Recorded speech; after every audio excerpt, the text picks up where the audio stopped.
Good morning, good afternoon, good evening, wherever you're watching us from in the world. It's a pleasure to be here with my colleagues, Darrell and Ed. And today we're going to be talking about the future state of project management. There are many topics to unpack here, but one thing is for sure, the future of project management is obviously going to be an improvement.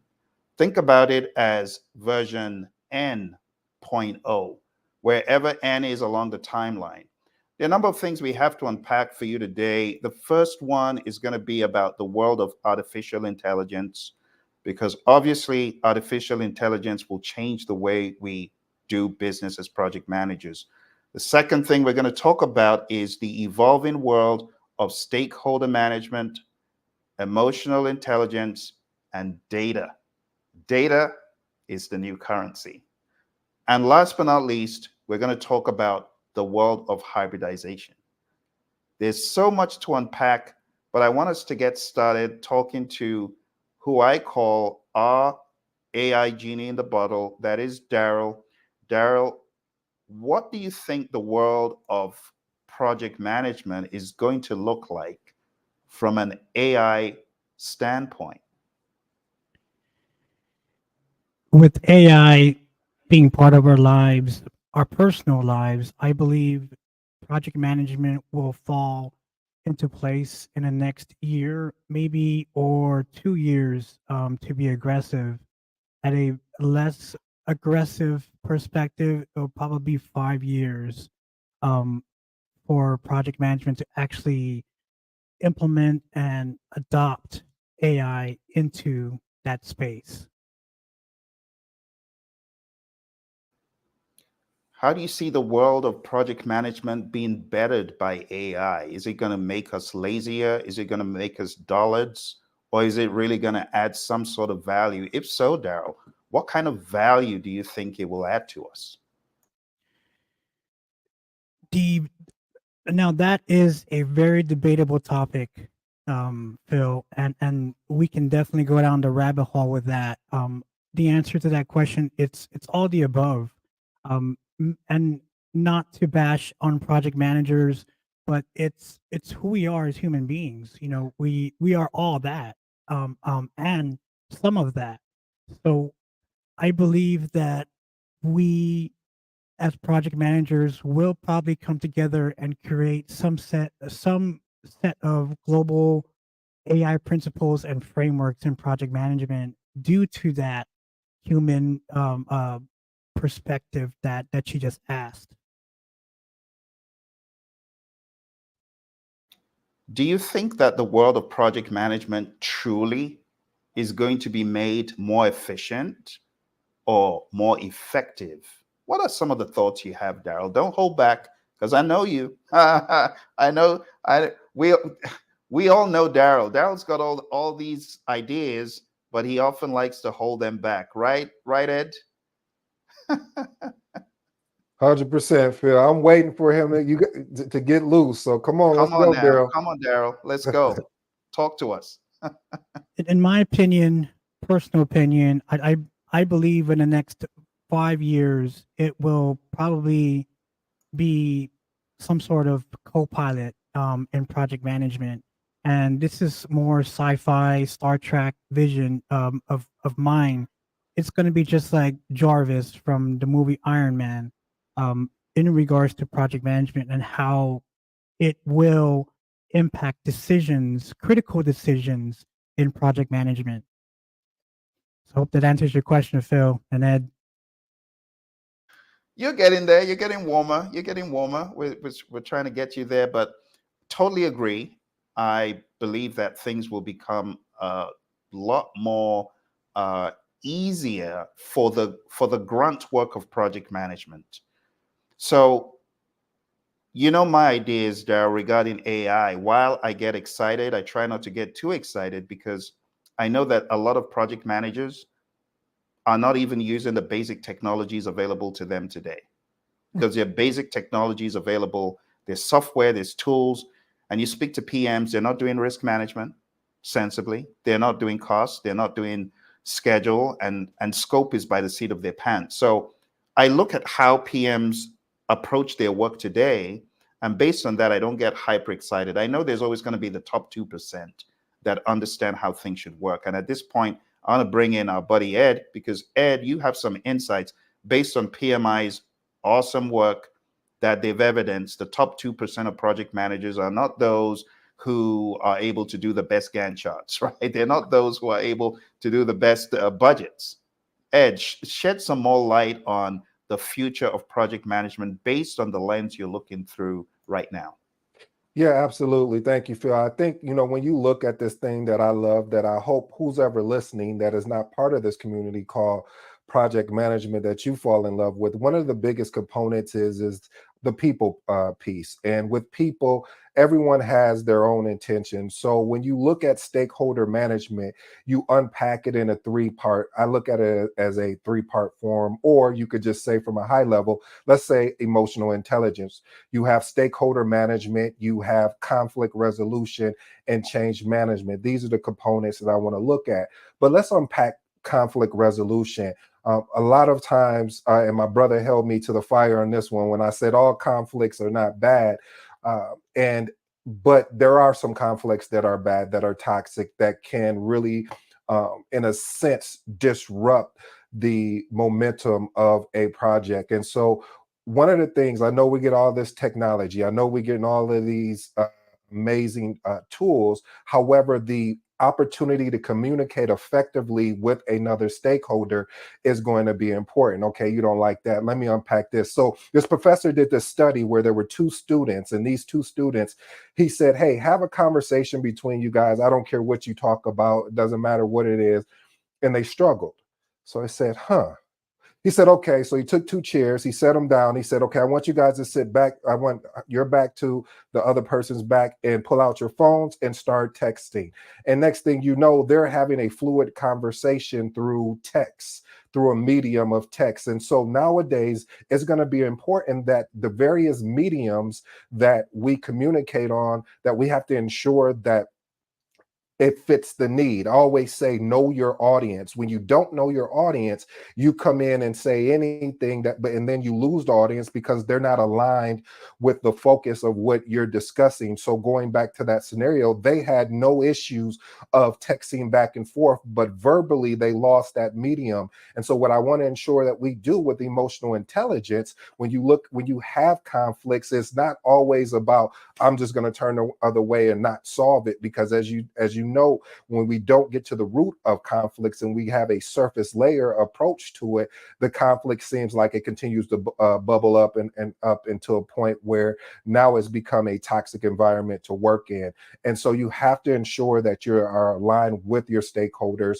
Now transitioning into change management. Change management from a standpoint, and I'm talking from a people standpoint, not from just change management of, hey, we need to make a change on this particular project. I'm talking about change management for people. The ability to guide teams and stakeholders through changes with empathy, and watch this, emotional support. I know that's the big word of the day. Anytime I say emotional support, we're gonna go like this, or put a one in the comments, because it's important that we don't lose that aspect of the transition. Anytime there's change, you have to support that emotional factor, because people love being comfortable. I love to be comfortable, but Phill always makes us uncomfortable. We're uncomfortable today. We had to do a lot.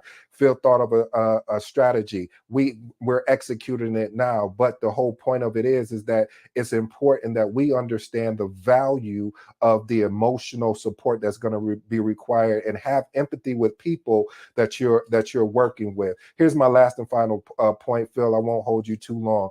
Collaborative decision making. You see, I didn't say collaborative change making. There's a difference. We know decisions and decisions and choices, I should have said. We shouldn't have, there's a difference. A choice is that you have options. A decisions, you've made you cut off everything else. You said, this is it. This is what we're going forward with. If this doesn't work out, we have the ability to pivot. However, you still need that feedback. How do I get that feedback? Well, we have a transparent approach where, of course, I know your feelings are going to be involved, but I'm not attacking you Mr. or Mrs. Stakeholder. I am tackling the work. I am discussing the work. And when we're discussing the work, I am showing you, hey, this is this, but I don't do it every 6 months or every quarter. I do it repeatedly. So this doesn't look new to you. This doesn't look like, oh, now all of a sudden you're saying, no, I'm giving you positive and I'm giving you areas of opportunity for growth. Who doesn't want to grow? I know there's some out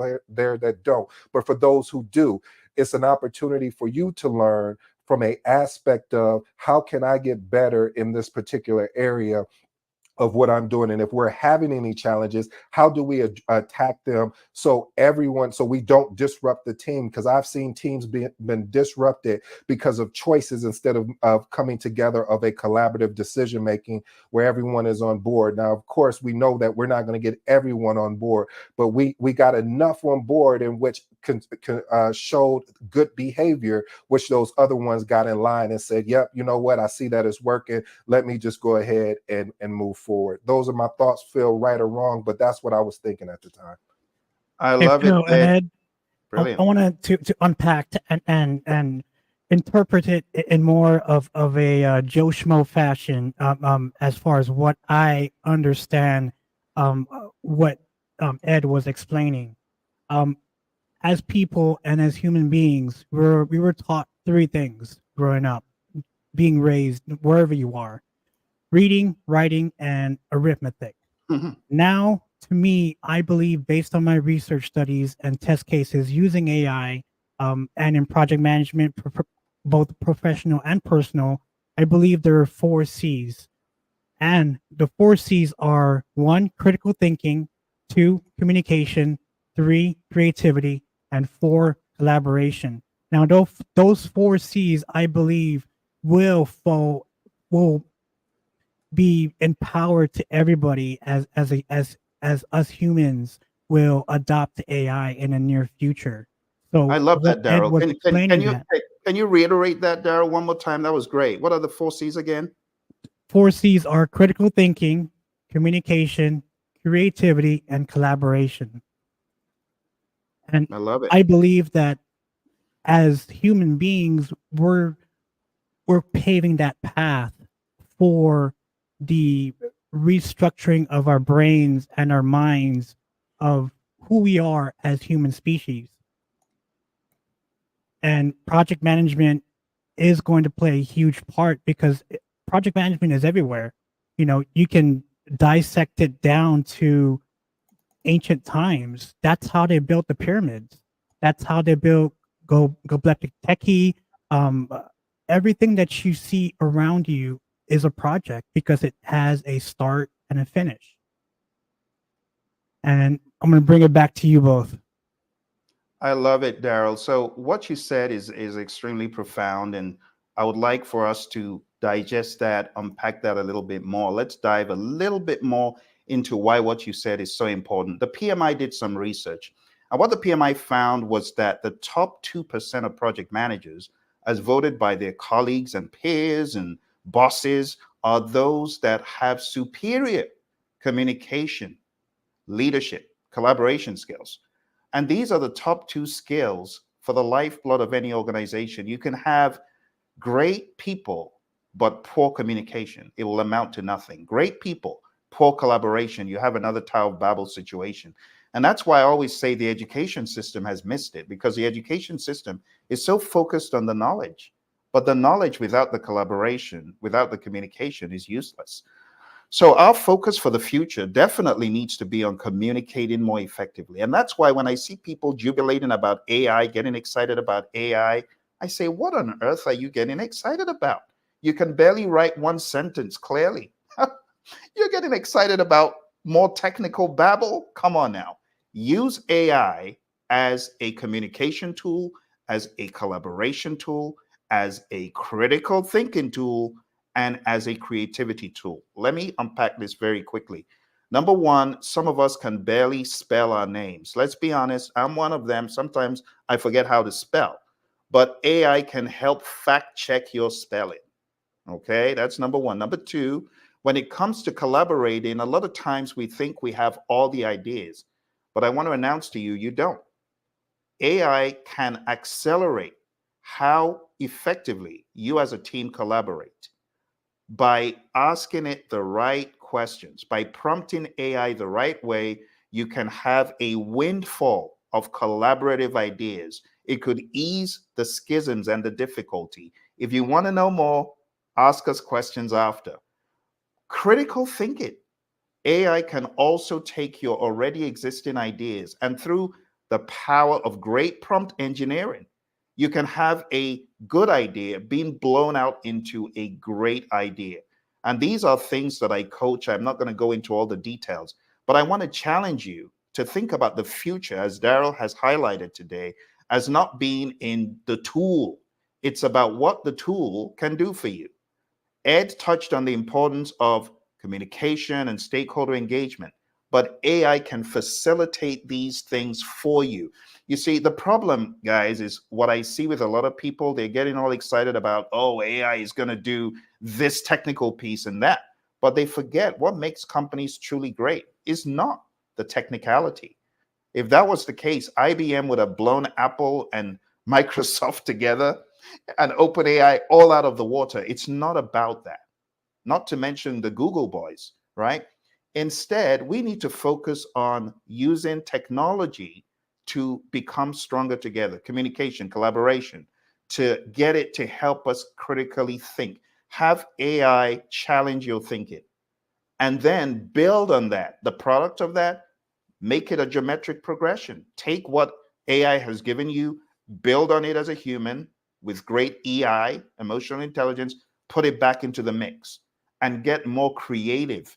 Take your creative ideas and prompt engineer a great prompt that will give you a mind-blowing response to your creativity. You know what I found? And Darrell, you tell me if you found this, Ed, tell me if you found this, but I found that whenever I have a good idea or a great idea, and I give it to AI, whether it's, yeah, Darrell, you know all the names, Claude, Bard, Gemini, GPT. What are the other names, Darrell? Help me out. There's a tons of large language models out there that will help. Besides, Claude 3, Gemini Pro, ChatGPT 4, everybody is exploring every possibility of how AI can help in their personal life and professional life as well. Isn't it? Isn't it? Isn't it? And I'd like to say a shout out to a friend, Living the Agile Mindset. What an awesome name. That's what we're talking about.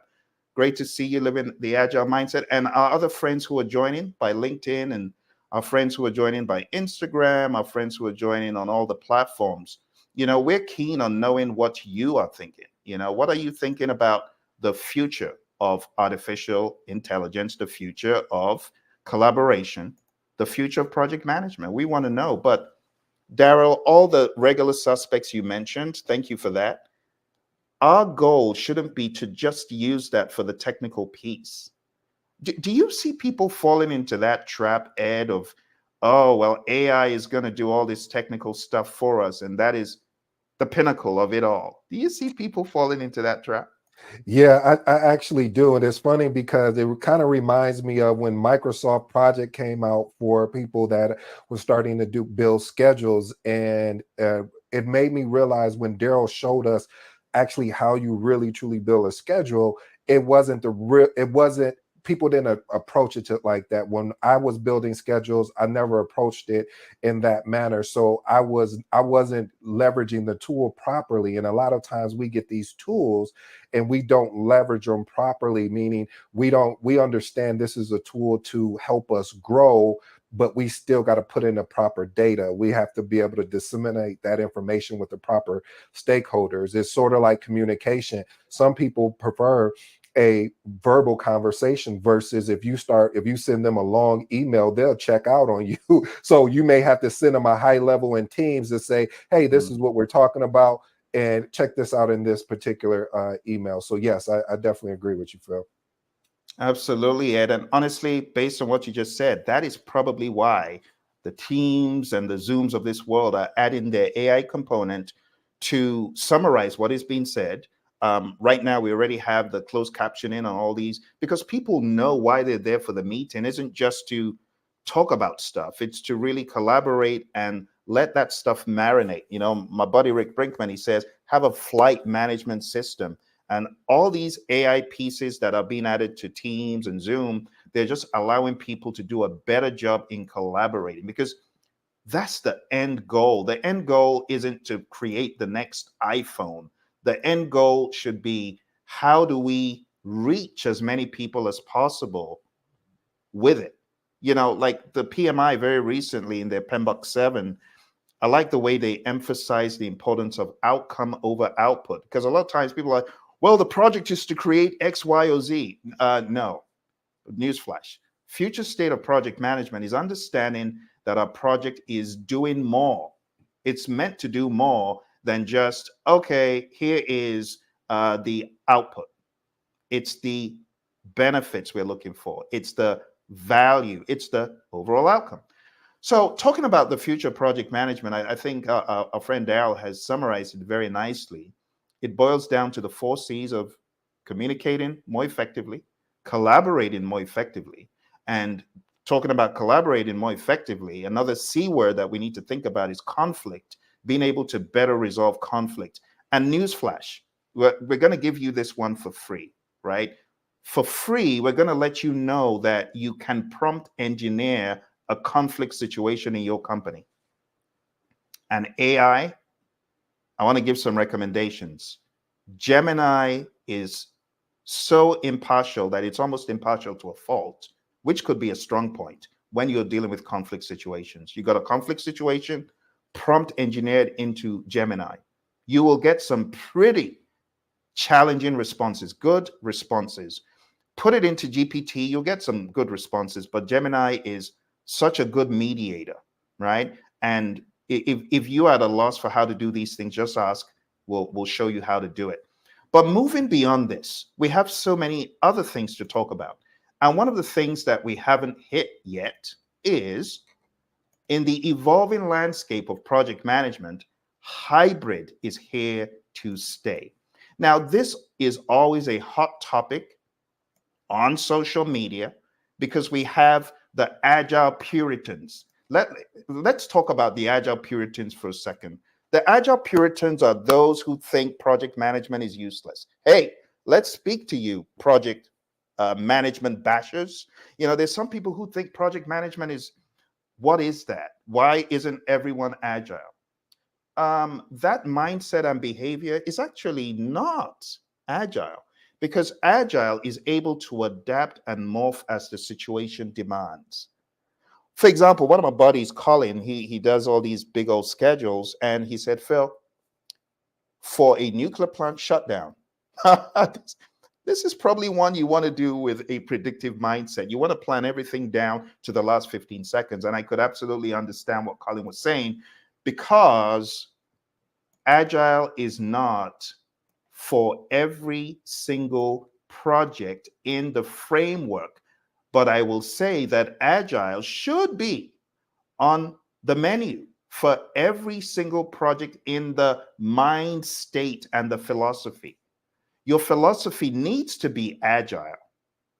Your framework may not be agile. Your framework could be hybrid. In fact, for many projects in the future, it's going to be hybrid project management. So let me unpack what I'm talking about very quickly. The evolving landscape of project management, hybrid is here to stay. The traditional office setting, of course, is going away. So talking about hybrid, we could talk about a new state of hybrid work. But we could also talk about a new state of hybrid frameworks. So in focusing on agility, right, the rigid approaches are predominantly out. We want people to embrace agile frameworks like Scrum or Kanban and incorporate that into their traditional frameworks as well. Phill, That can I is what kindly the future interrupt you was. and Go for ask it. a question? Since AI has been drilled into our brains, you know, due to social media, you know, you turn on the TV, you go on YouTube, you go on TikTok, at any social platform. Can you dive a little deeper about what is meant by hybrid? Are we also talking about automation within that environment in Great project management? question. Thank you, Darrell. And I want to say a big shout out to my buddy Hector. Hector, good to see you. I've been seeing the good work you've been doing in your PMI chapter. Just keep on doing that great work.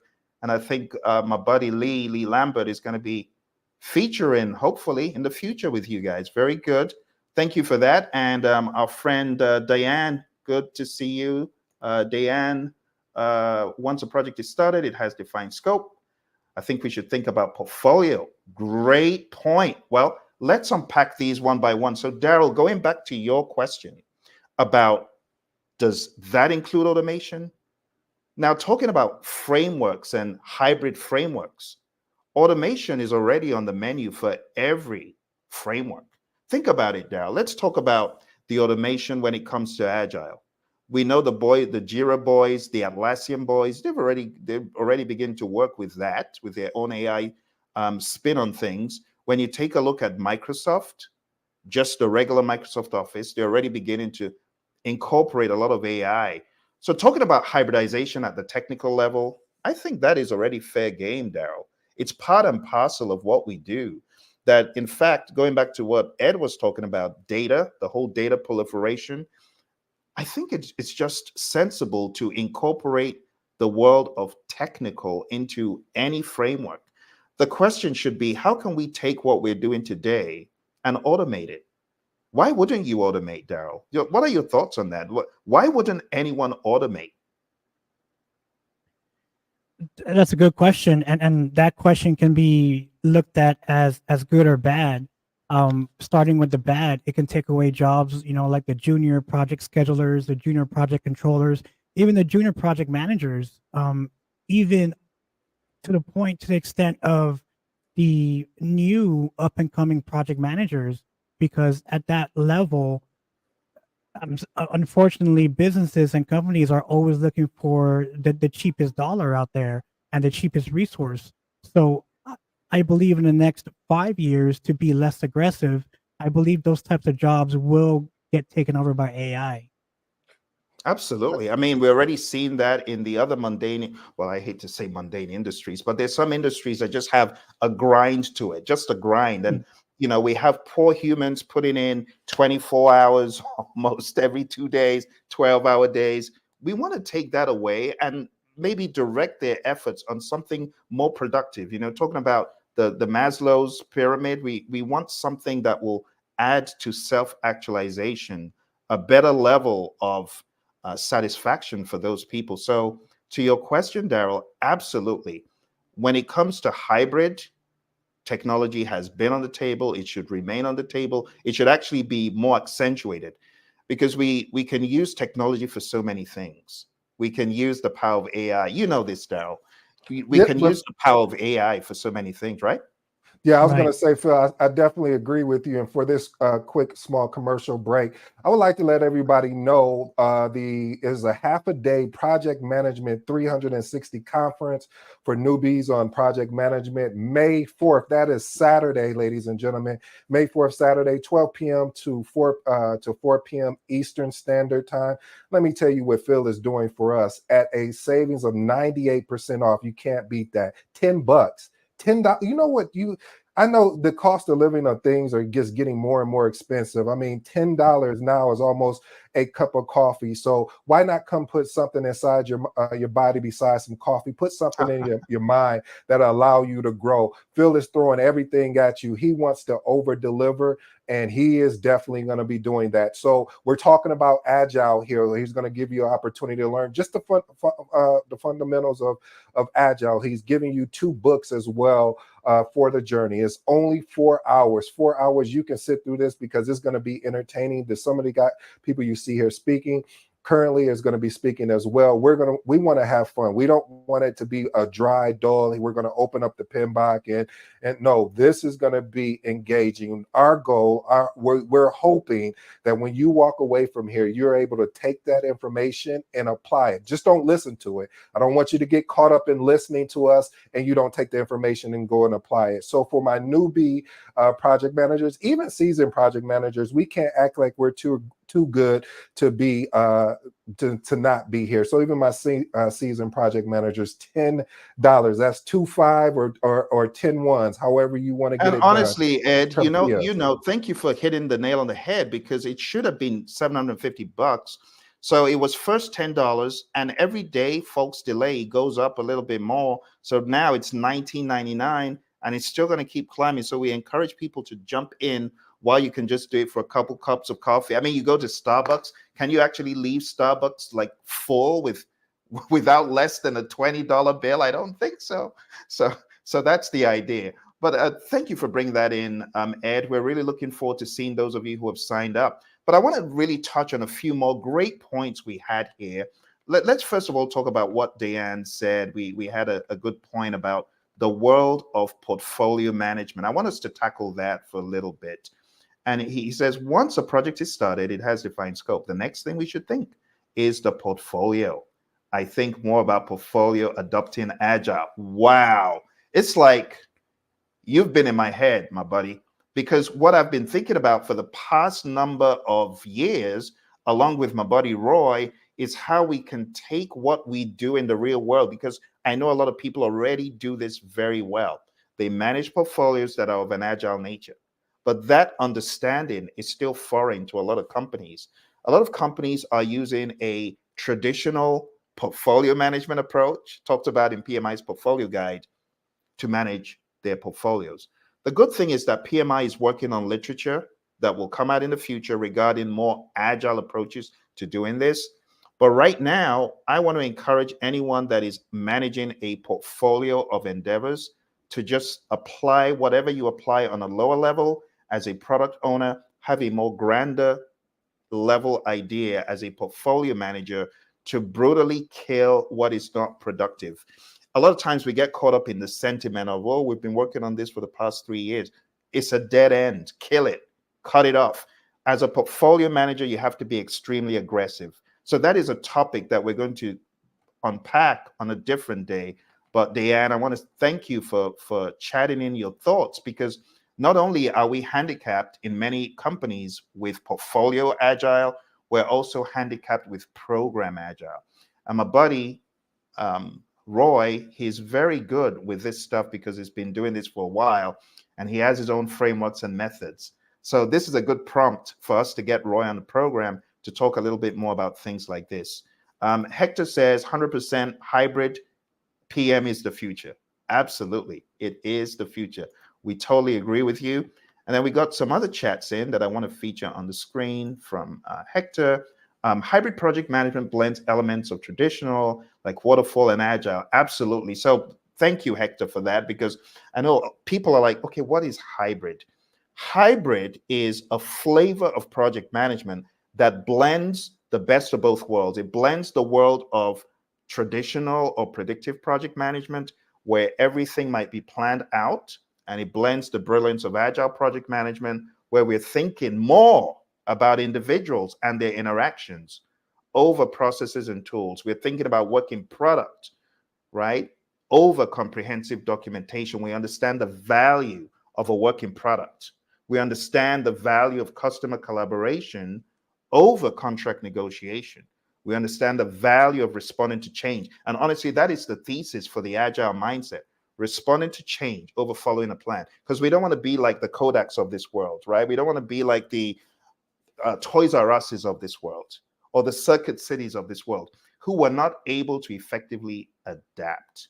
So when we talk about the world of hybrid, as Hector is saying here, it's combining the best of both worlds, combining the agile mindedness, combining predictive. Now let's talk about why predictive should not be demonized. It should not be demonized because, like the example I gave you, a nuclear plant shut down, it has its place. In construction, it has its place. But at the same time, my friends in construction know this. I wrote a book very recently, and it's called Agile in Construction and Linear Environments. So in that world, there is a ton of opportunity to be more agile, right? There are opportunities you can just sneak them in. You just see them in plain sight. This is an opportunity for agile, and we don't want to miss those things. Hector says this approach allows teams to customize their process, maximizing the strength of both approaches. Absolutely, right on the money. And he says it may or may not include AI and automation. And some people don't have the bandwidth to do it well. You know, my mindset is whatever is worth doing well. Don't do a crummy automation implementation. But as much as possible, I want to encourage people, and I'm sure that Darrell and Ed share the same thoughts. We're just talking about somewhere near Ed's house. They have taken the manual way of doing things at what is the fast food joint, Ed, that is doing this? McDonald's. McDonald's. Full So automation. they've cut out all of the human hands handling your food. What are they doing, Ed? Tell us. So basically what they did is they have a smaller square foot print for the automation. There was only one manager there. There was one cash register there, but they had all these kiosks set up for you to go and punch in your food. And once your food is ready, it's slid down this, I don't know what deal you want to say. You pick it up and you go. When you go through drive-through, they ask, hey, did you use the app? Because if you use the app, all you have to do is just really go around the drive-through. But they reduce the head count within the facility. So now with the reduced head count, I mean, you don't need all those people to run the dining room floor as you would see, because I would normally see anywhere from 3 to 4 people, like 2 or 3 cash registers, and they replace all of that again with kiosks. So honestly, and this brings up a good question, our viewers, and thank you, NC Worker. We see you. Great to see you. Our buddy NC Worker has been a really great viewer on a lot of our channels. So good to see you. And honestly, I'm curious to know from you folks watching, is this a good thing for business? Is this a good thing for the world, where instead of having people handle your food, think about it, be open-minded, people handle your food who may not have the best intentions. That's all I'm going to say, versus having an automated process that takes away that piece. And I'm not saying for every single establishment. So let's talk about Red Lobster, or I shouldn't be giving all them these promos. Let's talk about just any restaurant, right? How would you feel if your waiter was a robot? Where would you go? The robot restaurant or the human restaurant? What do you think? Darrell, what are you thinking? Darrell's mind, I can see his mind whirring away. What would you think, Darrell?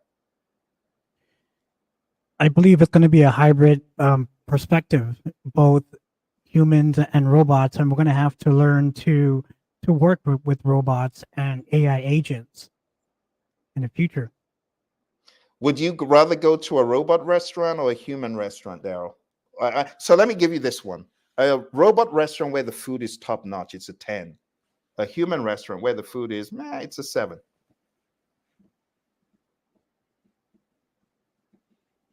I believe, oh boy, that's a tough question. And the way my mind is thinking is, it's going to be that way in the next 5-10 years, especially now that McDonald's has been on the test phase about it. Even Amazon and Tesla has been doing that. So that would be interesting to fully see, in person, to see how a robot interacting with a robot in customer service will play out. Yeah. So Ed, you inspired a book that I'm writing about customer service. You tell me, what would you prefer? 10 restaurant with robot or 7 with a human? Yes, this is my thing right here. So if I start getting excited, just calm me down. So I would rather go to I'm taking deep breaths as I'm talking.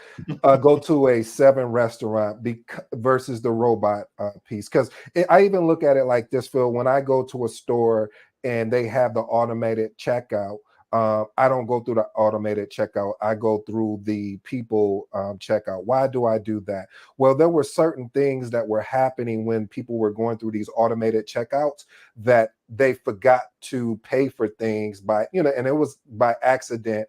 And that accident turned into potential that company thought they were stealing from them, which again, if you're on the side of the company, you're like, yeah, why you're stealing from us in a sense. So I say all that to say, having a robot versus the people, I'm always about the people aspect of things, because when you go to a restaurant, you're going for the experience. You're not going yes, you're going for the food to eat, but the experience with it really makes you go out and spend the money. And this is coming from it, like saying, if you know how to cook, or and nowadays, like I said, you can order any meal plan from anywhere and basically won't need to go out. So I would prefer to work with a person, because I'm going there for the experience, the interactions, and what did this person, what happened today, and things like that. So that's what I would do. What about you, Phill? Absolutely. Well, for me, if I'm in a hurry, I'm going to do the 10. I'm going to do the robot if I'm in a hurry. But if I want to have, like you said, an experience, I'm going to go to where I may get food that is not as great, but is okay. And I don't want to give any promos, but we have a really awesome Brazilian steakhouse. And if I felt their food was more like a 9, and I had great customer service versus a 10 with a robot, I would go to the 9. 7 is a little bit subjective on the lower end, but I think what is going to happen, based on what I'm seeing in industry, and you can go look up Porter's Forces. But Porter's Forces just tells us that based on the competition in the market space, you're going to see an attitude adjustments to the other business in the market space. So what McDonald's is doing, they might be first to market in that regard, but there's going to be copycats. And then the factors that determine who emerges first are now going to be something different. Maybe they now have to watch how they bring in AI with a human touch. Maybe you include a voice at the register as opposed to no voice, just pick your food and go, or something that will mimic the EI that everybody's looking for, because everyone wants to be heard and everyone wants to be appreciated. It's a very good conversation. We have another one from our buddy Hector, and Hector says, this allows teams to customize their processes, talking about hybrid. Remember, we're talking about hybrid, and he went further to say, could include automation or not. Very good points, Hector. And he says, AI and automation are most valuable when you have too much data to analyze. And that's a very good point. Because, in this evolving world of ours in project management, tech is taking center stage. Project management software is becoming even more crucial. We're seeing I don't want to give them all the promos, but I have to mention them, the ClickUps, the Asanas, the Jiras, the Confluences, so on and so forth, right? We're seeing how these folks are more and more aware of technology. So as far as the point that Hector is making here, not only is tech taking center stage, but as he alluded to, data-driven decisions, they're becoming even more and more crucial for business. So using data analytics to identify roadblocks, to measure team performance, make informed decisions. We see this all the time, which is why data analysis is huge now. In fact, anyone who is not analyzing their data, no matter how big or small the company, they're leaving money. They're leaving millions and billions on the table. So we encourage project managers to have this new mindset, this sensitivity to AI and automation. Hector also alluded to this can help companies struggling to manage their project management portfolios and make data decisions. Going back to Diane's great comment about portfolio management, you got to also put in that spin, right? That spin of data analysis. And Hector says it can also help organizations to make better data-driven decisions. And he gave 5 organizational challenges of this industry we're in. There's a lack of standardization. Hello. Haven't you gone to companies where, you ask them, oh, do you have an approach to project management? And the answer is, no, project managers are mature enough to do whatever they like. What? So that right there is a problem, because there's definitely going to be an accentuation of standardization, even if it is in the world of Agile. I know the Agile Puritans are going to be mad at this, but even in the world of Agile, there should be some order. There should be some structure. There should be some governance, okay? And then we also have here very good points from Hector. Hector's been a PMP. I met Hector, goodness gracious, Hector, that was like 14 years ago. 14 years ago? My goodness, it's unbelievable. It's been 14 years. He says conflicting methodologies. That's true. Just what I was saying. Visibility gaps, resource allocations, conflicts, and absolutely cultural mismatch. Elvis, Mr. Ayawu, very good. Thank you for signing up to the webinar, buddy. We're looking forward to seeing you. And we love it when we see our friends on social media jump in to meet with us live. So just for those of you who have already signed up for the program, we want you to begin sending your questions in. Send in your questions for the seminar. We're going to be tackling Project Management 360. This is a little preamble. So Darrell and Ed are part of our speaker lineup, but we also have an additional 8 other individuals who will be on that lineup. So you definitely don't want to miss it, okay? And I like what we have here from our friend Hector. He's giving us some possible solutions to improve this industry. Flexible PPM framework, absolutely. So if you're making things hybrid, make them hybrid, but give people at least a tapestry to weave from. Common metrics, beautiful, Hector, good stuff. Hector says integrated PPM tools, prioritize communication and transparency, and foster a collaborative culture. I love it. And jumping off that point that Hector raised, we got to say that communication is key. If you have crummy communication, you will always fail. But with great, your team is dispersed, you will always come out better. So we want to encourage those friends of ours. Hey, we know you're out there. Those companies, Ed, Darrell, don't you love those companies that, oh, we're having a very important meeting. They meet on Zoom. They show the PowerPoint. Hey, they can you imagine how lackluster this would have been with just the presentation showing like this, without seeing these brilliant individuals, without seeing the contributions coming in from our awesome viewers? How lackluster would that have been? And that's why Alistair Coburn's diagram of how communication gets enriched, we need to be thinking about that, because communication gets richer and richer as you introduce the visual elements. You know, the great Professor Emeritus Albert Mehrabian, when he did his experiments at UCLA, he found out that when you're communicating and the words, the tone of voice, and the body language, they're not congruent, what do people immediately go for? The body language. It weighs in at 55%. So we have the 55, the 38, and the 7. And whenever you're communicating in any circumstance, people's mind is like radar. They're looking for alignment. And if your body language is, yeah, I'm really glad to be here, they're going to immediately go for the body language, not for the words. They're going to go for the body language. He looks disturbed and not happy, and then his tone of voice is down. So people are always going to try to measure up words, tone of voice, and body language. And the moment they get a misalignment, they are going to go for the body language, which is why the body language is so important for a project manager.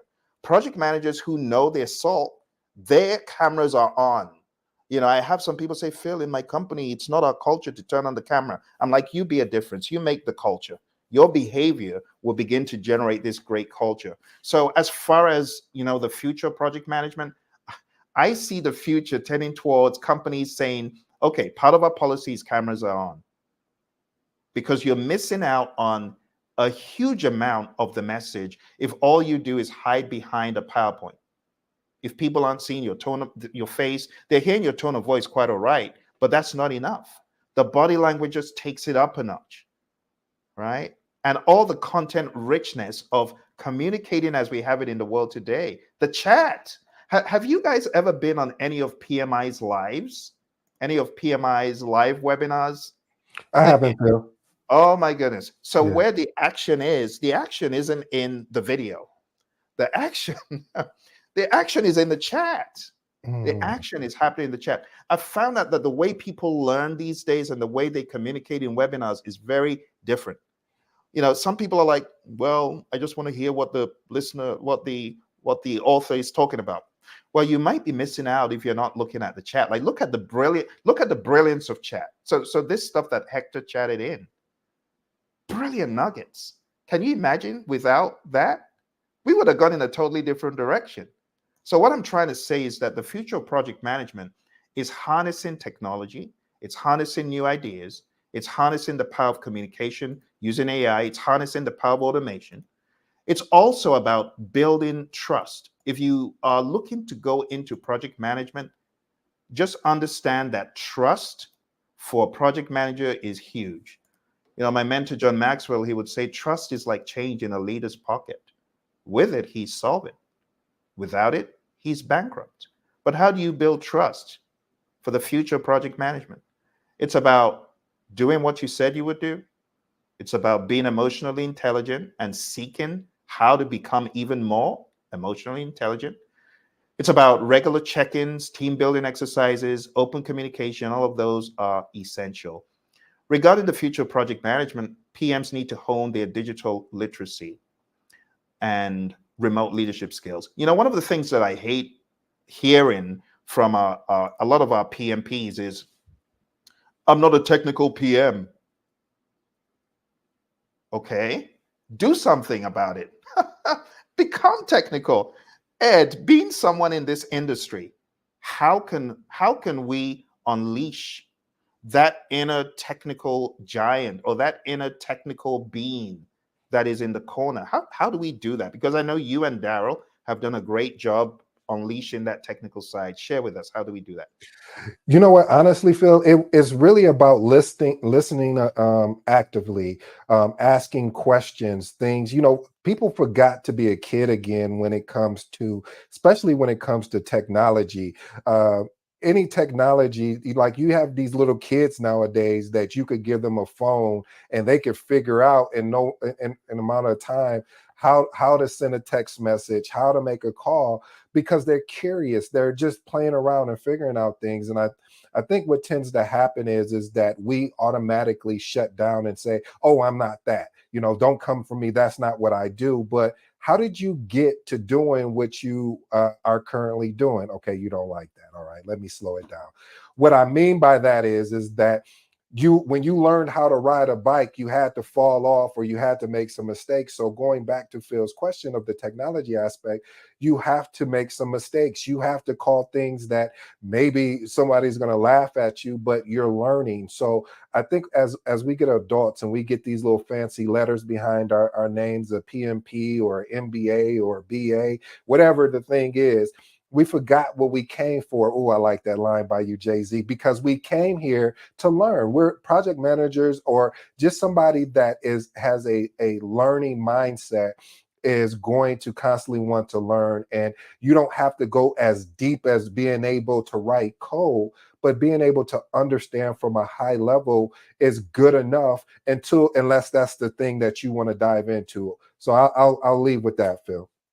Phil and Ed, and I think AI is going to challenge the status quo of project management, because if we just discuss all those types of issues of human behaviors, the whiners, the peacemakers, robots and machines don't have feelings. So as a business owner or a company or a huge organization, they're going to cut the people that are whiners and replace them with robots in the near future. And that's where I believe AI will start to challenge the project management environment as a whole.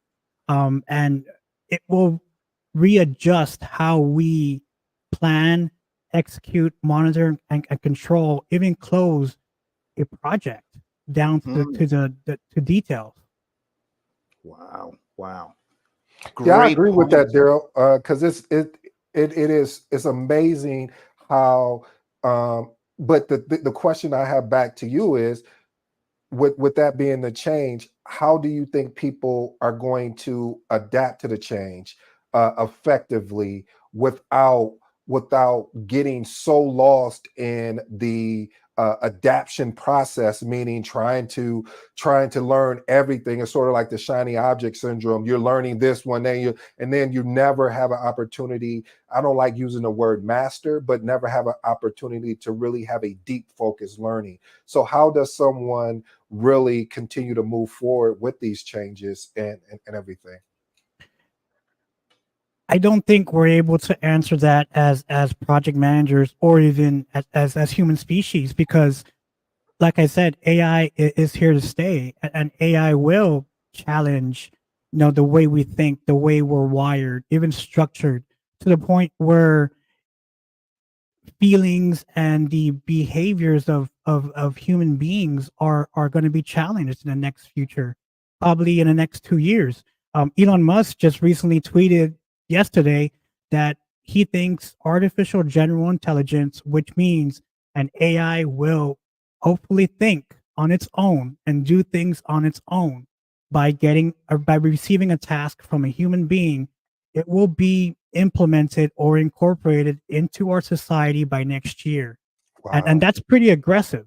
Yeah. Now, with AI researchers and me on and just unpacking the AI environment, that's that's really impactful and that's really aggressive as far as the prediction of where AI is going to be implemented into, the human species. Pretty much, and the words of David Shapiro, we are creating our successor species Mm. as of right now, and it's going to be interesting to see.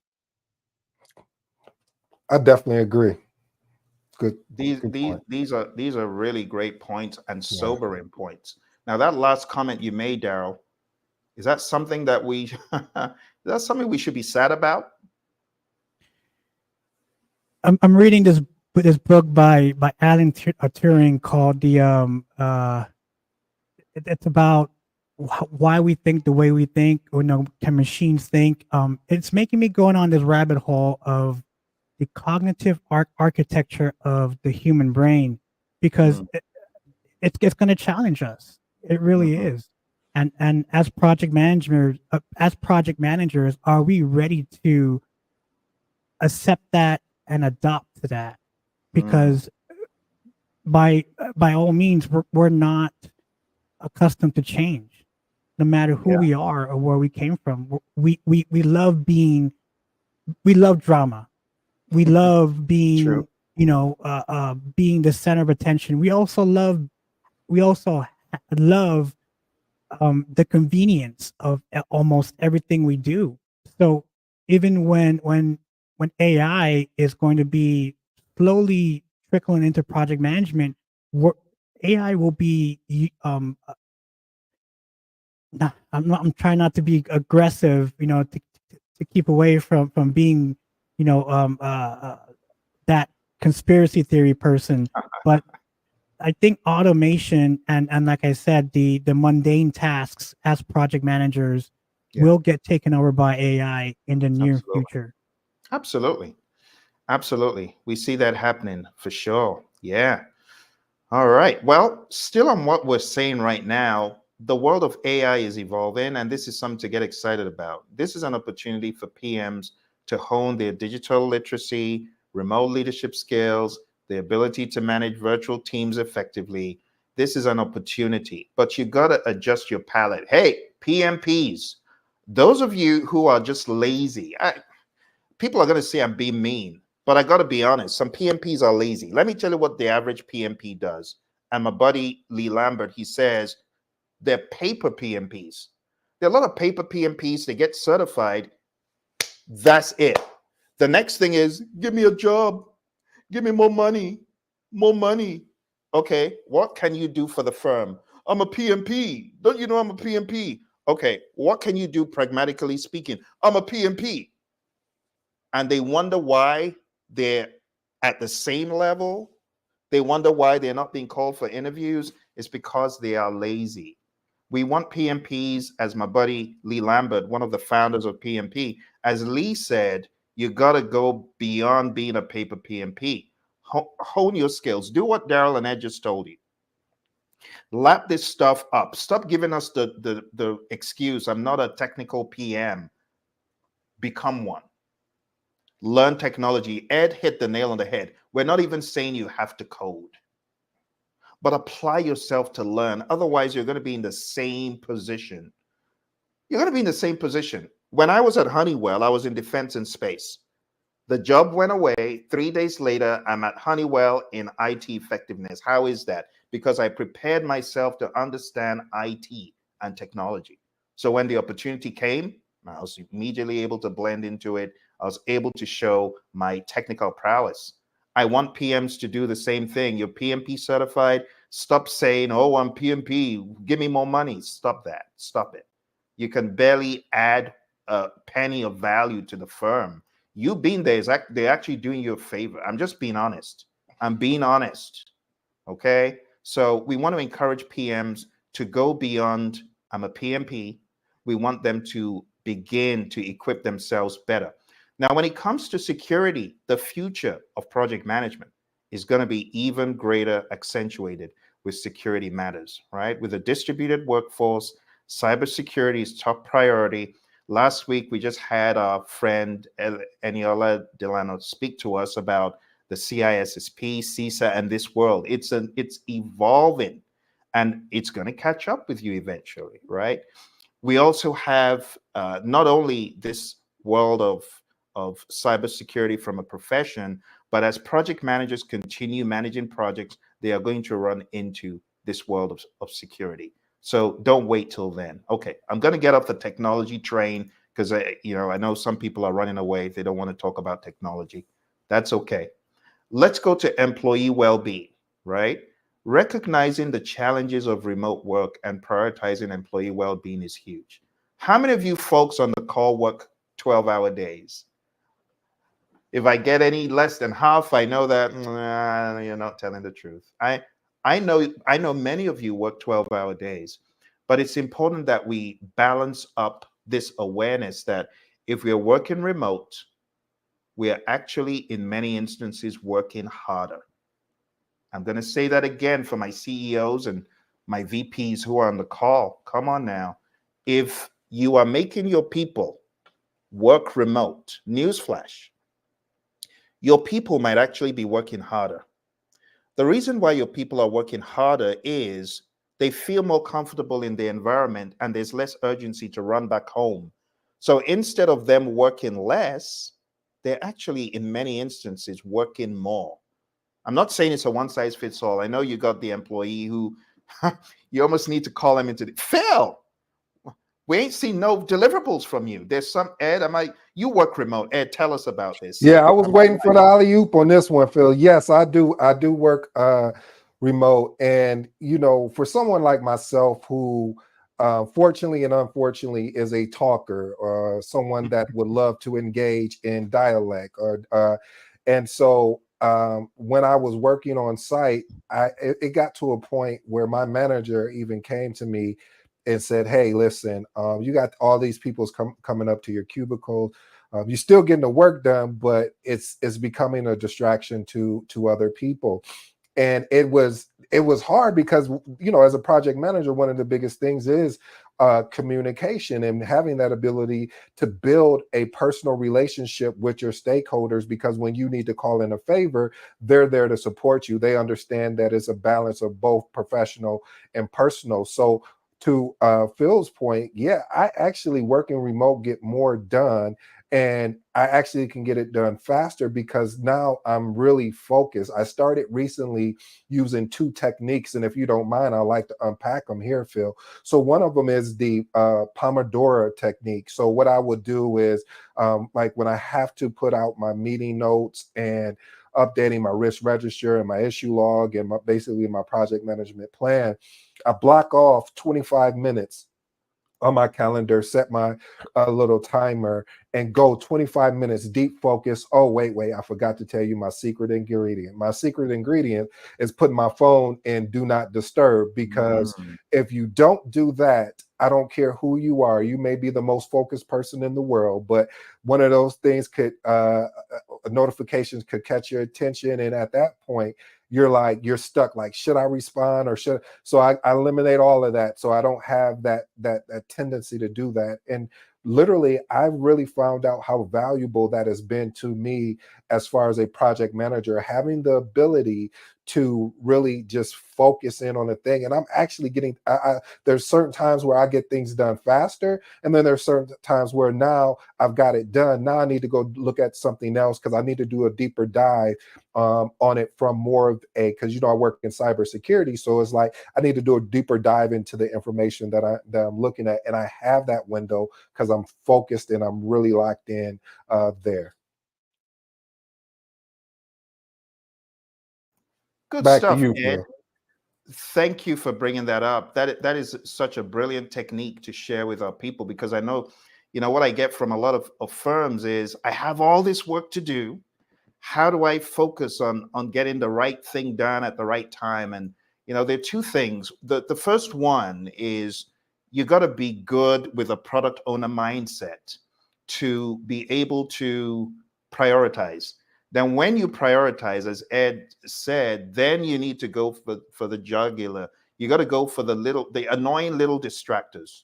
So you got to use the Pomodoro technique, right? And this technique, it breaks work down into intervals. And this is so helpful for those who are distracted. I first of all learned this from my buddy Roy. You put aside however long your time box is. So how long is your time box, Ed? Actually, 25 minutes. 25 minutes. Yeah. 25 is a sweet spot, because you got 5 minutes, before your top of the hour next meeting, or Yeah. whatever that might be. And you just go for it. And there's a way it works. And let's tackle the way it works very quick for those who haven't heard about it. So as Ed alluded to, you want to choose a task. They actually have these Pomodoro timers, these tomato timers. But what you use a phone, did you say, Ed? No, I actually use the app, the Pomodoro, like you said, the tomato Pomodoro timer. app? Yep. So use the app. Good. Yeah. And is that available for free on like They have a Apple? free option and a paid option, but the paid option is a couple bucks. What's a couple bucks that for you that you could turn around and potentially Absolutely. make more money off of? So Get the yeah. Pomodoro app, my friends. I mean, look, Ed is so correct. I mean, $2. Come on. Then you work until the time rings. But Ed brought up a good point. You got to turn off your phone. That's the piece they don't tell you, because if your phone is on, or if notifications are on, you're going to get distracted, and you're going to find yourself in the crazy Outlook pit, also, or the crazy email pit. Don't do that. Shut everything off. If possible, maybe even go to a remote location where you cannot be reached intentionally, right? And then take a short break. Once the timer rings, rinse, repeat, track and adapt. Because there are many people like us, Darrell and I, we know we have this issue. Ed, probably not so much Ed. Ed, I don't know if you have this issue, but I have the shiny object syndrome problem. Yes. Preach this sermon, Phill. Preach this sermon. the shiny object syndrome, which helps you chase two rabbits, and you know what's going to happen. They're both going to get away, and you're at the end of the day going to be like, what did I accomplish? So you got to use this time blocking. Some people already do this, but they call it time blocking, and that's great. So just do whatever you need to do, but block out the time. Honestly, it's like being agile, because in the world of agile, we break our stuff down into iterations. Then we have a potentially shippable increment at the end of that 25 minutes. In the world of agile, it will be at the end of 2 weeks, or however long your sprint is. And then just keep on getting better. For me, I realize I have to just take myself out of the environment completely. But when you do that, you get a whole lot more done. And speaking about remote work, which is where this whole talk came up, we're talking about employee well-being and being able to work better, not work crazily harder. The Pomodoro technique that Ed brought up is a brilliant way that you can hone in on those deliverables. And honestly, we're mature individuals, right? Hopefully, many of us. We're mature individuals, and we don't need to be micromanaged. We don't need to be micromanaged. We know what to do. And using a Pomodoro approach can help us. The next point before we close today that I want to bring up is being a lifelong learner, as we were alluding to. The PM landscape is constantly evolving. You got to stay ahead of the curve, attend workshops, pursue certifications, continuously learn new skills. If you have not been to an AI training, I want to shamelessly recommend go to tinyurl.com/ChatGPTs, I believe, or just go on Udemy. You find my ChatGPT course, right? I have courses on AI for people. For those of you who have not attended a PM conference in a long time, as my buddy Ed was alluding to, join us at the 360-degree conference. It's coming up on the 4th of May. Right now, it costs a measly $2. Measly $2. And if you are truly looking to be a lifelong learner, looking to be relevant in the industry, you want to hear about the state of PM. Some of you are new to PM, and you're wondering, how do I get into project management? These guys are talking about stuff I don't even understand. Start off at the 360-degree conference. Go to 360.pmradio.org. We're going to be breaking project management down into finer pieces. You're also going to get the 2 books that I published very recently. And the 2 books that I published very recently are The 360-Degree Project Manager, and the second one is about the world of professional project management. Like, I was on the sidelines for a long time. I don't know about you, Darrell and Ed. You want to tell us how you got into project management? Because for me, project management, I've been trying my best, my hardest, failing at the interviews until I discovered, oh, what I think is project management is not project management. Darrell, how did you get into project management? Tell us. One of my mentors, sat me down and said, "Look, you have the skills, and your resume, it it explains that you have project management experience. Why aren't you a PMP?" And that was my very first time in project management, and ever since then, I've been in love with it since that day.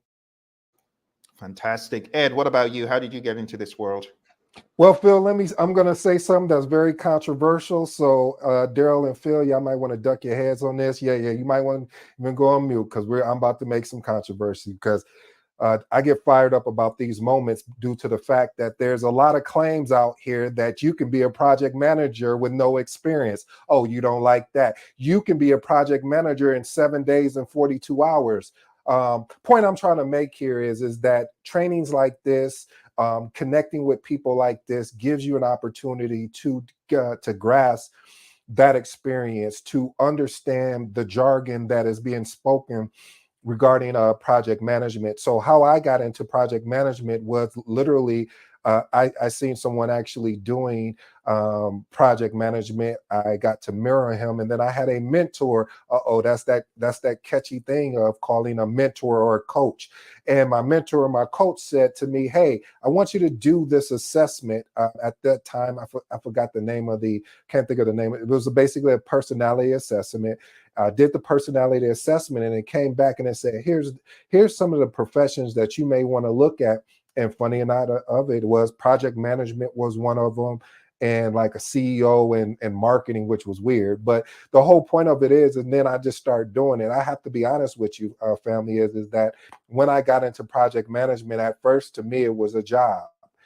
I was doing what I wanted to do or had to do so I can basically take care of my family. And then it went from that to I fell in love with it. And when I fell in love with project management, this is when I started wanting to give back to the community. I wanted to also learn my craft even more than what I've done. Because like Phill talked about, a lot of times, and we've all been guilty of this, we all can step to the line and say, yep, we got those letters. And once we got those letters, meaning we passed that test to get that certification, and all the hard work, the dedication, the tears, the sacrifices that came with it, you're like, oh, now I get to take a break. No, your journey has actually just begun, if we're going to be honest. And because your journey has just begun, there is not a destination. And see, that is a attribute of a growth mindset. You know, there is no destination. It is that you're constantly wanting to get better by being a lifelong learner. And this is what also, as you can see, how PMI started mixing in Agile, the mindset of Agile. So again, you have to be a life learner if you want to fall in love with this thing that I fell in love with called project management. So thank you, Phill and Darrell. Fantastic. And that's just a tip of the iceberg of the stories that you're going to hear from 8 other additional project managers on the 4th of May. You need to plan to be there, okay? If you have remotely been associated with our training at Praizion or the Project Leadership Institute, go on right now. We need you to sign someone up. The reason why I'm asking you to sign someone up is you can offer a windfall of value, like Ed and Darrell have shared how they got into project management. Honestly, if I knew 10 high school leavers, I'll invite them to this session. It's going to elevate them. If I knew 10 people who are already project managers, I would invite them. So go to 360.pmradio.org. You are going to learn not only how to get into project management, You're also going to learn about project management, and you're also going to get 2 books that will frame the way. And this one, I haven't said this anywhere. This is the secret that nobody knows. Those who come for this seminar are going to get access to a lifetime course. And that lifetime course is going to continually elevate your project management, all for the cost of a measly few coffees. Don't miss up on the opportunity. Please go on down to 360.pmradio.org, and you're going to be glad you did. Right, like today, when you sign up, you immediately get the 2 books. So you can immediately begin elevating your consciousness. And then when you come for the training, not only are you going to have the opportunity of hearing from us, it's a half-day boot camp, a half-day training. You're going to become a project leader. Because I know project management is like, everyone knows project management. Well, based on what we've shared today, we're going to show you how to truly become a project leader. We're going to be touching on things that Darrell mentioned, the 4 C's of communication. You're just going to get so good in it. You're going to be aware of how to collaborate. You're going to know the tools of the trade to collaborate. We're going to elevate your critical thinking game with the critical thinking framework we're going to share. Creativity, you kidding? You're going to become more creative because we're going to show you ways to do it that are unparalleled, that have never been shared in a project management conference. Which project management conference teaches you how to be more creative? 0. Which is why you need to join this conference, my friends. Go on down to 360.pmradio.org. Now we're going to summarize all that we talked about today. We have covered a number of topics, but there are 3 pillars: AI, leadership, EI, and continuous learning, which is another bucket, and hybrid. Darrell, I'd love for you to wrap up the piece about AI. If you're going to talk about AI in a few more seconds, what would you say to our friends? Thank you, Phill, and absolutely. Thank you, everybody, for attending this LinkedIn Live session. And as we close this session, I would just like to say, God, we have to stay positive, and we have to stay open-minded of AI and how it will change, the project management environment, and also as human species. And I give it back to you, Phill. Thank you, Darrell. Let's bring on our friend, Ed. Ed, I would love for you to speak to the piece that covers the world of leadership, EI, data, soft skills.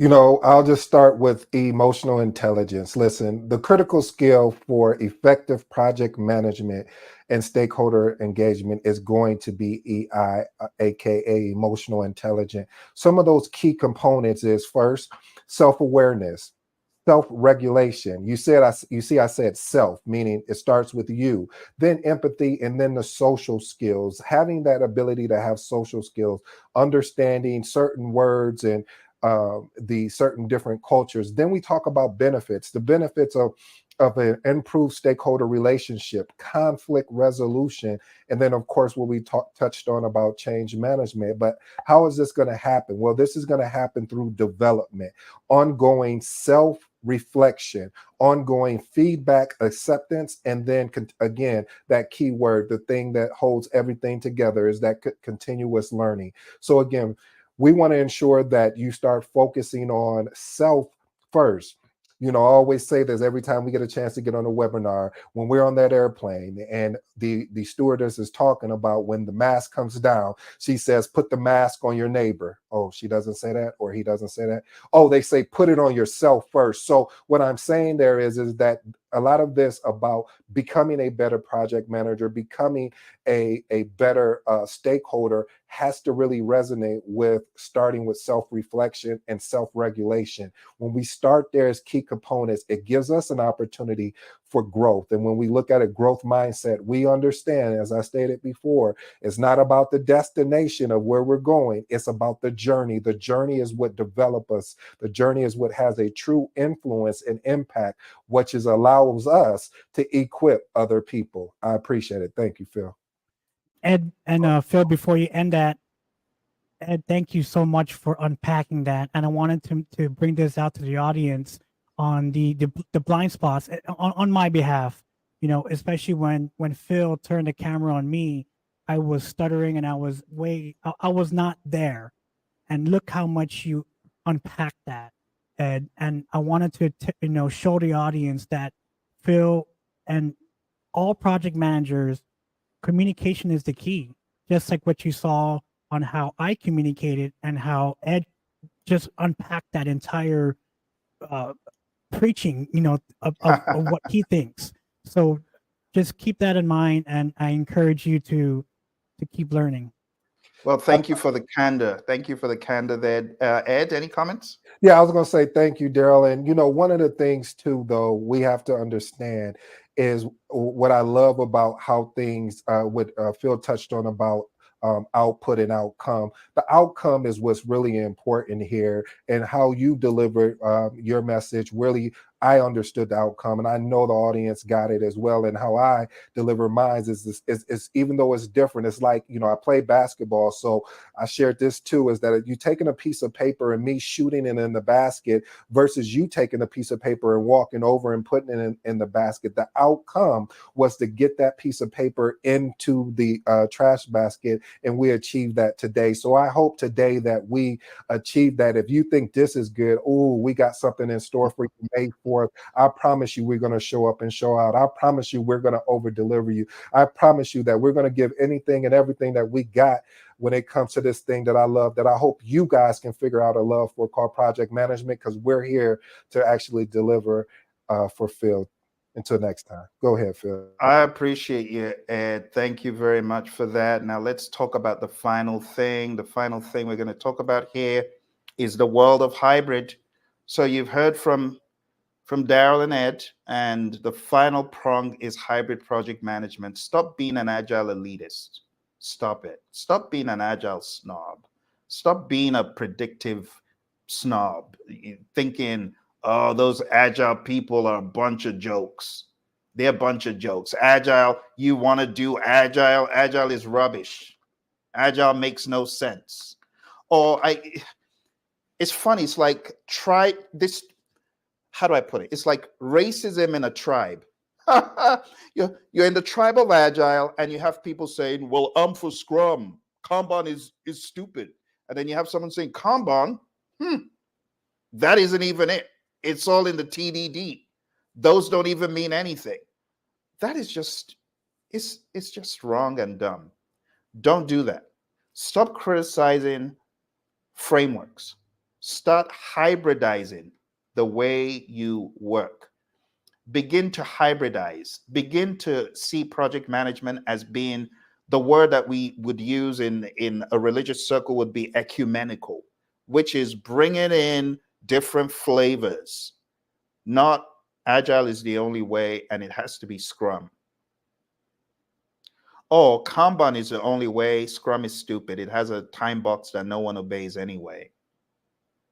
Or predictive is ridiculous. It's miserable and it's equated to drudgery. That is a very myopic mindset. Have you forgotten that project management has existed even before the word agile was coined? I'm talking about way back in 2560 BC, the pyramids of Giza. They were already building great edifices, great artifacts, great structures. And they were doing that without the word being labeled predictive, agile. They were just getting stuff done. We need to go back to finding the best mousetrap. And that's why hybridprojectmanagement.com is my domain, because I truly believe in hybrid project management. I bought the domain because I believe in hybridization. And a lot of you don't. A lot of agile elitists are like, I've never heard anything so stupid. What is hybrid? Seriously? You're not being agile in your mindset. If you think hybridization is dumb, then you're not being agile. And for my friends in the world of predictive, if you think agile is not worth anything, you're missing out. Trust me, I've been in the very, very heavy world of predictive. I've done everything from scheduling 20,000 line long schedules to working on very big project management plans to working on earned value to the cows come home. I've been so damaged by that episode that I know all the earned value calculations in my sleep. So don't for a minute think that I can't go all predictive on you. I could. But at the same time, I've seen the light. I've seen the light of Agile. Agile thinking is what will change the way many of you do business, the way you will be relevant. Do you know that Agile thinking is actually one of the closest things to effective strategy? If you're not being Agile, I think we need to have a conversation. Message me and I'll give you a few things to think about. But it's not enough to be just Agile or just predictive. We need to put the thoughts together and be more ecumenical. And then we can begin to think about the 4 C's even better. You see, the 4 C's that our buddy Darrell talked about in the very beginning, they are accentuated when we put on a hybrid thinking hat, when our communication is more fluid and dynamic. But at the same time, we understand that we need to have a plan for how to communicate. At the same time, we also need to think about collaborating in an agile fashion. People who say, well, we just have one meeting and it's the staff meeting every week. No. Be more agile. Maybe having some daily stand-up meetings will help you. It will help your team synergize. Even if it's for a time period within a project, think about applying the little things of agility to your projects. Think about using a Kanban board. A Kanban board will change the way some of you think and work daily. Now think about the power of combining iterations and increments in something like Scrum. All of these have their place. Kanban is great. Scrum is great. Predictive is great. Combined, they form a lethal cocktail for mediocrity. What you need to kill the mediocrity in your teams is a hybrid mindset. And it will find where all the opportunities are when applied right. It will make you think more critically. It will make you more creative. When you bring all of these together, that is what we see as being the future, my friends. The future of project management is not in software tools. It's not in being agile alone. It is about being a hybrid being. And the reason why I have to stress it is you could be agile and kill the predictive piece that needs attention. That is stupid. Don't do that. Be hybrid. Hybrid, thinking about artificial intelligence. Be hybrid, thinking about leadership, EI, data management skills, data analysis skills, and lastly, hybrid. All right, my friends. Well, thank you for staying this long. Thank you very much, our buddy Hector, who contributed immensely to what we had here today. Our friend Diane, who chatted in, NC Worker, the others who may not have chatted in, but were there on the sidelines giving us some great advice, some great input. The idea about portfolio management and agile from Diane is truly great, and we need to get our buddy Roy on that so that we can share our framework of how we do that with the rest of the world. For those of you who are thinking of getting into the world of scaling, I just have to tell you straight up, perhaps you want to look into Ken Schwaber's Nexus. Just Google Agile Scaling Nexus. Don't go to the dark side. My Star Wars fans, please don't become the dark side of Agile. There's a dark side, and I'm not going to mention it. But if you go to the web and ask what is the dark side of scaling, you may get the answer. Don't do that. Go to Ken Schwaber's site, scrum.org, look for SPS. The reason why I'm sharing this is I truly believe the future of scaling is a malleable, adaptable, and easy to maneuver framework that you can very quickly cheer up tier mid-sized, tier even lower than that. And it's called Nexus. And the certification behind it is the SPS, Scale Professional Scrum. Truly believe in it. I'm an advocate for it. And I would highly recommend that as a starting point. But don't get caught up in using one mousetrap. There's always a better mousetrap. You know what the better mousetrap is? It's a hybrid mousetrap. Thank you, my friends. Thank you for joining us. From my buddy, Ed. Want to say goodbye to the good people, Ed? Yeah, thank you. Appreciate this opportunity. And again, looking forward to May 4th. So I hope you guys come and check us out. It's going to be a treat. Thank you, Ed. Darrell? Thank you again for today's session, Phill, and everybody out there. I just want to say, explore more, be more, and know more. And see you on May 4th. Thank you, Darrell. See you on May 4th, friends. You know what to do, 360.pmradio.org. Bye for now. You take care. Be safe.